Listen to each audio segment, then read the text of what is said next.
Tudo bom, gente? A partir de agora a gente entra no segundo grande bloco de assuntos da gente, que é a conversa sobre citologia, né? O termo citologia vem lá do grego citos, que quer dizer célula. E, gente, célula é a unidade básica morfofisiológica de todos os seres vivos.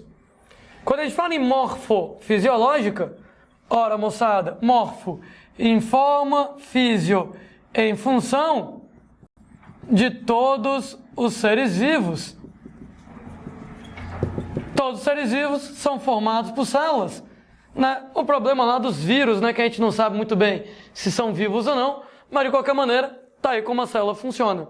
Eu lembro para vocês que a maioria das células é menor do que o limite de resolução do olho humano.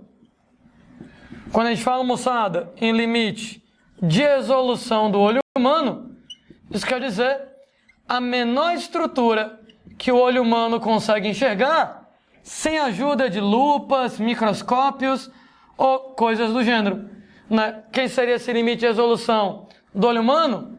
0,1 milímetros, mais ou menos, né? Se bem que a gente lembra lá da possibilidade de usar algumas outras unidades em termos lá de microscopia, né? 1 metro se divide em 1000 milímetros, e daí então em 1 milhão de micrômetros, e daí então em 1 bilhão de nanômetros. Então lembra que a gente pode estar utilizando outras unidades, ao invés de milímetros, micrômetros ou nanômetros. Por exemplo, né? Se eu quiser usar micrômetros, 1000 milímetros são 1 milhão de micrômetros, vou dividir tudo por 10 elevado a 3, então vai ficar 1 milímetro vai ser igual a 10 elevado a 3 micrômetros. Se eu pegar ali o limite do olho de 0,1 milímetros, é 0,1 vezes cada milímetro 1000 micrômetros, 0,1 vezes 1000 micrômetros, o que vai então 100 micrômetros como limite de resolução. Então, tem questões, tem autores que falam em 0,1 milímetros, tem autores que vão falar em 100 micrômetros e daí por diante. Lembrando para vocês que a maioria das células, beleza, é menor que o limite de resolução do olho humano. Entretanto, hoje em dia nós sabemos que algumas poucas células são visíveis a olho nu. Quando a gente fala que algumas células são visíveis a olho nu, ora, moçada, uma minoria lá das células.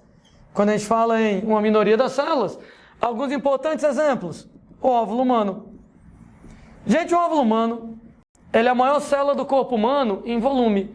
O óvulo humano é tão grande que se você pegasse o óvulo humano, colocasse aí em cima do seu caderno, você veria um pontinho bem pequenininho, mas veria o ponto. Ô Landinho, por que o óvulo tem que ser tão grande? Ora, porque dentro do óvulo tem um material chamado de vitelo, que ele é nutrição para o bebê em desenvolvimento.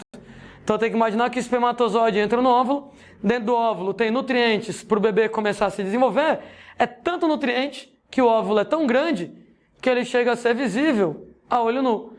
Agora sim, né? No óvulo humano eu tenho bastante vitelo, bastante nutriente para o desenvolvimento do bebê. Mas a gente não tem placenta, então chega uma hora que o desenvolvimento embrionário se baseia nos nutrientes que a placenta fornece. Então acredite, tem muito vitelo, mas não tanto quanto numa ave, né?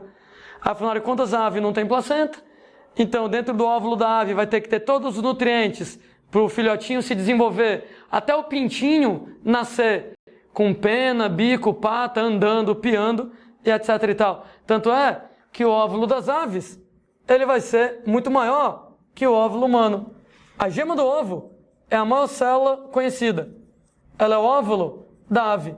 A gema inteira, ela é uma célula só. A gema inteira, ela é uma única célula. Não é porque ela tem que ser tão grande para armazenar vitelo, nutrientes para o pintinho se desenvolver adequadamente nesse caso. É claro que essas células que elas são visíveis a olho nu, eu só descubro depois que descubro as células. Sendo que para descobrir as células, só depois do advento do microscópio, né? O microscópio desenvolvido lá por volta de 1595.